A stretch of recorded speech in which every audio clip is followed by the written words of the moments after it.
राजा कृष्णदेवरायच्या काळामध्ये हंपीमधील आपण पाहतोय हे आहे स्नानगृह म्हणजेच आत्ताचं बाथरूम.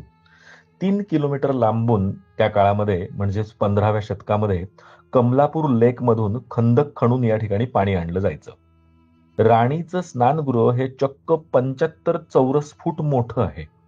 हादरलात ना? येस, खरं आहे हे. व 2 मीटर खोल आहे. राणी आंघोळ करत असताना आधी मसाजगृह व नंतर दासी, सेविका यांच्यासाठी स्वतंत्र दालनाची पण इथे व्यवस्था त्या काळात केलेली होती. इंडो इस्लामिक पद्धतीचं हे बांधकाम असून मस्त गार हवा यावी म्हणून भरपूर झरोके आणि स्वच्छ सूर्यप्रकाश पण आत यावा अशी व्यवस्था त्या काळात केलेली बघून आपण थक्क होतो. बाहेरून राणी आंघोळ करत असताना कुणी अचानक येऊ नये म्हणून मजबूत तटबंदीची व्यवस्था पण पाहायला या ठिकाणी मिळते.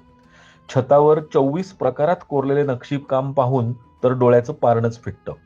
बदामी रंगातील हे बांधकाम म्हणजे त्या काळातील बाथरूम पाहून त्या काळातील राण्या व त्यांचं जीवन आणि त्यांना दिलेली सुविधा कशी आणि किती रिच होती याचा अंदाज नक्कीच लागतो.